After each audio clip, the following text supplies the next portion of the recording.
So mga sir, share video lang tayo kung paano pag battery operated ng Honda Navi. Wow!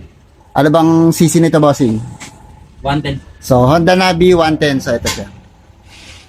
So pina-battery operated. Ngayon, paano ba ang tamang pagba-battery operated? So may mga pagba-battery operated na simple lang, no? So ito yung mga paraan na yon. So pag magba-battery operated ka na madalian lang, tatanggalin mo lang tong kulay brown wire to, parang brown na orange. So ayan, tatanggalin mo lang yan.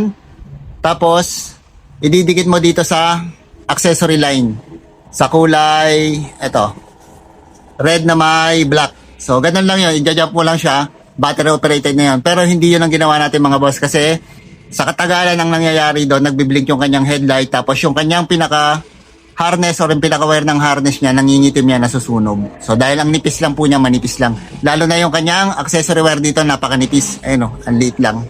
So yan ang nagsusupply lahat ng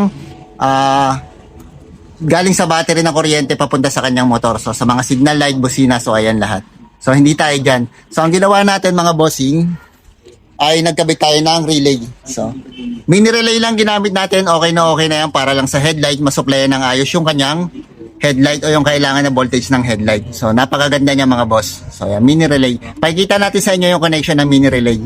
Tapos naka-connect yan dito sa positive, yung pinaka-source niya na pinadaan natin sa fuse. Syempre kailangan may fuse in case na magkaroon ng grounded, puputok ang fuse, hindi madadama yung ibang wire or hindi masusunog yun inyong motor. So yan, naka-fuse. So yan ang trabaho ng fuse, para siyang breaker.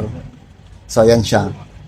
Tapos lumabas yan, pumunta yan sa number 30 ng relay. So yung number 30 ng relay, positive, galing sa battery. Tapos yung kanyang number 85, ground, eto. So kinabit natin dito sa body ground kasama ng kanyang rectifier regulator. So number 85. At yung kanyang number 86, so galing naman siya sa accessory wire. So dito naman siya nanggaling sa pinaka-switch. Ayan, tong switch na to. Once na inon mo yung switch, matitrigger yung relay. Malalagyan ng positive yung number 86. So magkakaroon siya ng output papunta na sa pinaka-headlight. So yung number 87 nung inyong mini relay, papunta na siya sa source ng headlight. So ito. So dito na siya papunta. So itong brown na to, tinanggal natin. Dito yung dati nakakabit. Inalis natin, nilipat natin, wala nang connection yan.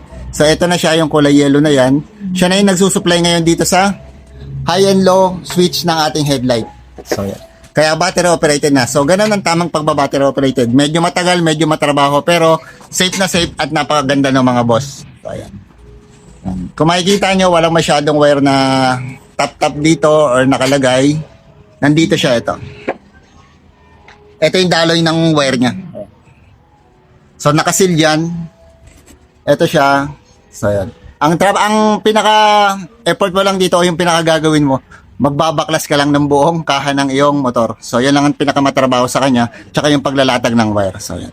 So dito na tayo sa medyo matagal pero safe naman kesa yun madalian na pagba-battery operated. So yan. Honda Navi 110 battery operated ng kanyang headlight.